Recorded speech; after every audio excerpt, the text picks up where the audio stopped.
Saúde e Acesso, edição especial Showcase FAF 2025. Em parceria com a AXE, mais vida para você. Olá, eu sou Pablo Moura, professor da Universidade Federal da Bahia e vice-presidente do Instituto Nacional de Assistência Farmacêutica. Estou aqui com a doutora Wênia Brito. Ela é farmacêutica e gerente executiva de assistência farmacêutica da Secretaria de Estado da Saúde do Estado da Paraíba. Olá, Wênia, seja bem-vinda, tudo bem? Bom dia, professor Pablo, tudo bem? É um prazer estar aqui,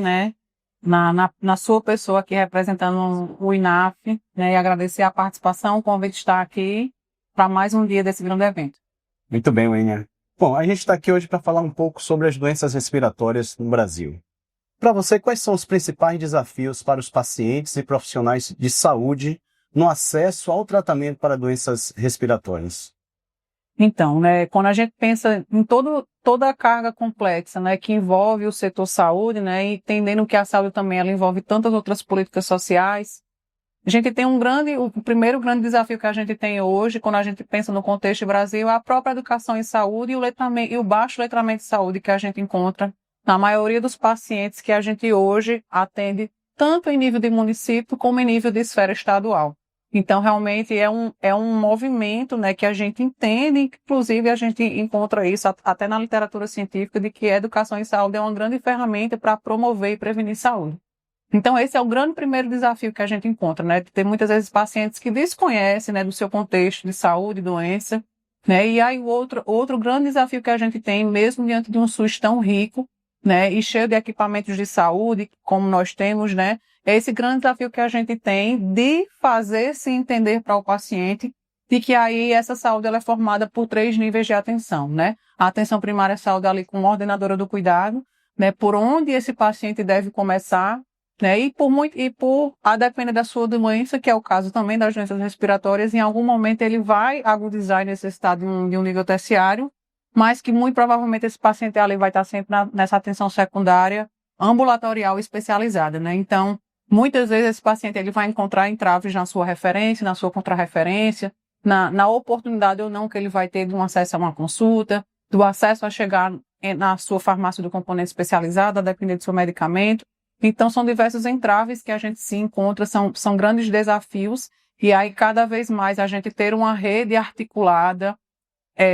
menos fragmentada, que se comunique bem e que, melhor ainda, consiga se comunicar com esse paciente, se fazer entender, com certeza é um grande brilho, é uma grande ferramenta que a gente consegue fazer com que o paciente ele tenha mais êxito, dentro da sua jornada dentro do SUS. Muito bem. Bom, o que você considera hoje como mais crítico em relação aos entraves após a incorporação de uma tecnologia? Isso, professor, é um ponto que a gente discute muito enquanto gestão estadual, que são os desafios que a gente tem no pós-Conitec,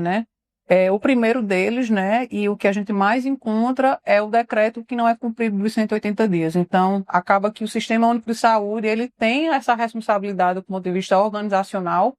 de conseguir ofertar esse tratamento dentro dos 180 dias, e isso é muito claro que a gente não consegue fazer com que esse medicamento já esteja dentro da prateleira e que a gente consiga garantir, Então, essa palavra garantir é um verbo muito forte quando a gente fala de gestão do SUS, e aí é um grande desafio que a gente tem. E toda essa demora, toda essa burocracia que existe, e que eu entendo que faz parte de muitas coisas, tá dentro dos meados ali da administração pública, mas sim, a gente precisaria ter uma agenda mais articulada para que se conseguisse, dentro desses 180 dias, ou rever esse prazo, mas se dentro de 180 dias, quanto tempo se precisa pactuar em sítio, quanto tempo se precisa dentro desses 180 dias atualizar um protocolo, quanto tempo desses 180 dias vai caber cada atividade, até de fato a gente ter essa tecnologia que ainda vai ser aberta um processo licitatório, para que de fato a gente consiga ter a tecnologia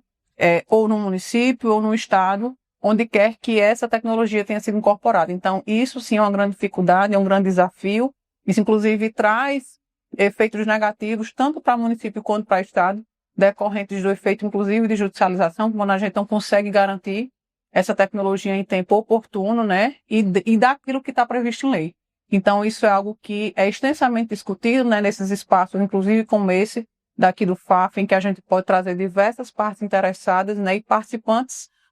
ativos desse processo, para que a gente tente aqui cada vez mais trazer discursos e encaminhamentos ativos,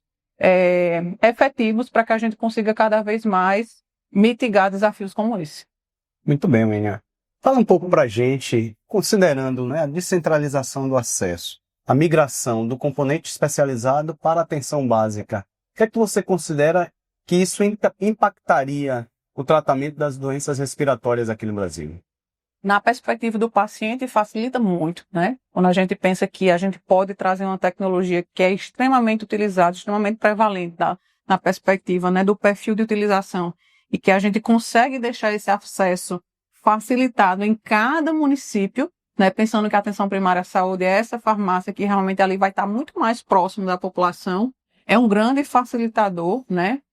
na adesão, né, no sucesso que esse paciente pode ter. Obviamente, a gente entende que quando a gente desce certas tecnologias para o município, a gente pode lidar com outras dificuldades, como às vezes não ter uma devida estruturação dentro da perspectiva, né, de qualificação, de qualidade, né, que a gente teria aquele município agora com aquela tecnologia. O quanto esse município consegue se comunicar com o paciente, volta para aquela questão anterior, né? O quanto a gente consegue ter uma comunicação efetiva para que esse paciente com esse dispositivo, por exemplo, ele entenda como utilizar, ele entenda como armazenar, ele entenda como higienizar, para que de fato ele tenha sucesso na terapia dele, né? Então, assim, são diversas questões que, a depender da perspectiva, a gente vai encontrar pontos positivos e pontos negativos, mas sem sombra de dúvidas, né, o ganho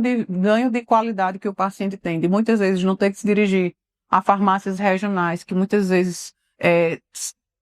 acabam sendo grandes viagens, né, que eles têm que fazer mensalmente, ou dependendo da necessidade da retirada do medicamento, até mais de 2 vezes por mês. Então, quando a gente realmente vai fazer análise de microcusteio, por exemplo, a gente vê que isso tem impacto na vida, sim, do paciente, e com certeza esse medicamento na farmácia básica, né, facilita, sim, esse acesso para o paciente, desburocratiza, porque, sim, o CEAFO, ele tem os seus critérios, né, então isso é algo que já diferencia muito dos critérios da atenção primária à saúde, e aí a gente também